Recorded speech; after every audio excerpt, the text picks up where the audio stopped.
अस्सलाम वालेकुम। इस वीडियो में मैं आपको ये बताऊंगी कि ट्रैक चेंजेस क्या होती हैं और किस लिए यूज़ होती हैं और कमेंट्स को किस तरीके से ऐड किया जाता है और किस तरीके से रिज़ॉल्व किया जाता है। ये चारों चीज़ें बहुत ज़्यादा ज़रूरी हैं क्योंकि जब भी आप पेपर पे काम कर रहे होते हैं या आप अपने प्रोफेसर के साथ लिंक होते हैं तो आपको इन चीज़ों की ज़रूरत पड़ती है।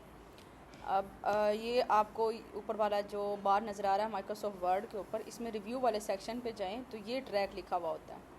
इसके ऊपर ट्रैक करके ट्रैक ऑन कर दें। अब जब भी जो भी आप काम करेंगे वो ट्रैक होगा, यानी कि अगर आप ये प्रोफेसर डॉक्टर आतिफ़ याकूब के आगे सर लगा देते हैं, एंटर कर देते हैं, तो ये देखें ये अब ट्रैक चेंजेस है। दैट मीन कि आप इस फाइल के अंदर जो भी चेंजेस कर रहे हैं वो ट्रैक में आ रही हैं। जब भी आप किसी पर्सन को ये चेंजेस करके भेजेंगे, उस पर्सन को आइडिया होगा कि आपने काम क्या किया है, क्या चीज़ आपने न्यू ऐड किया जो पिछली वाली फ़ाइल में नहीं थी।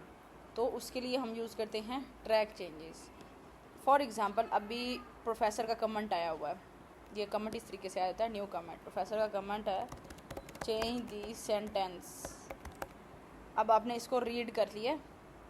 अब आपने क्या करना है, अब प्रोफेसर को कैसे पता चलेगा कि आपने इस कमेंट के ऊपर काम किया है? आपने उस कमेंट को ट्रैक चेंज करना है। प्रोफेसर ने लिखा है चेंज दी सेंटेंस, यहाँ से ट्रैकिंग को ऑन करें। अब सेंटेंस को चेंज करें, यहाँ पर जहाँ पर लिखा हुआ वहीं पर ही चेंज करें। यहाँ पर लिखें द लाहौर पाकिस्तान। अब ये हो गया ट्रैक चेंज। और यहाँ पर कमेंट को कर दें राइट क्लिक करके रिज़ोल्व कमेंट। अब ये कमेंट रिज़ोल्व हो गया। मूव टू नेक्स्ट कमेंट आप जा सकते हैं अगर नेक्स्ट हुआ हुआ तो। यहाँ पर नेक्स्ट नहीं है तो नेक्स्ट नहीं, ये रिज़ोल्व हो गया हमारा, ये रिज़ोल्व। अब ये ट्रैक चेंजेस है। अब जब ये आपके प्रोफेसर के पास जाएगा, आपके प्रोफेसर ने देखा है, तो जब वो इसके ऊपर राइट क्लिक करेंगे तो ये देखिए एक्सेप्ट चेंज। आपके प्रोफेसर ने एक्सेप्ट कर लिया, कमेंट को डिलीट कर दिया, उसको पता चल गया ये हो गया। नेक्स्ट अगर ये उसने यहाँ पर इसको एक्सेप्ट कर लिया।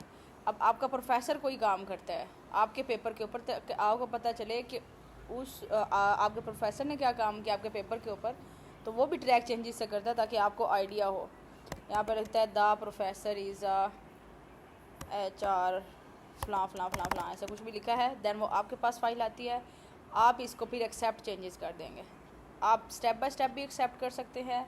यहाँ पर आ जाता है रिव्यू के अंदर ही चेंजेस, यहाँ पर एक्सेप्ट ऑल चेंजेस, तो ये आप एक्सेप्ट ऑल चेंजेस भी कर सकते हैं। एंड स्टॉप ट्रैकिंग स्टॉप भी हो जाएगी।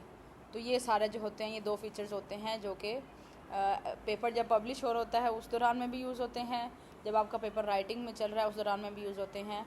और इस तरीके से जब भी आप कुछ नया न्यू काम कर रहे होते हैं तो उसमें ये चार जो पॉइंट्स हैं, ट्रैक चेंजेस का, कमेंट्स करने का, स्टॉप ट्रैक चेंजेस का और कमेंट एक्सेप्ट डिलीट, ये सारी चीज़ें उसमें यूज़ होती हैं।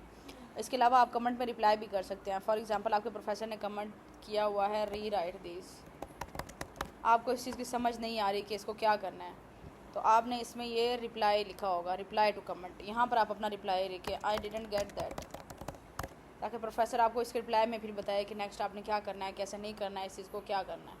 जब भी कोई काम चल रहा होता है तो वो इन्हीं पॉइंट्स के ऊपर ही चलता है, सारी बात इन्हीं पॉइंट्स के ऊपर ही होती है, इसी सेम फाइल में होती है। और जब भी आप फाइल सेव करें आप डेट मेंशन करें ताकि पता चले कि कितने टाइम में किस ड्यूरेशन में आपने ये अपडेटेड काम किया था। बहुत शुक्रिया, अल्लाह हाफिज़, थैंक यू।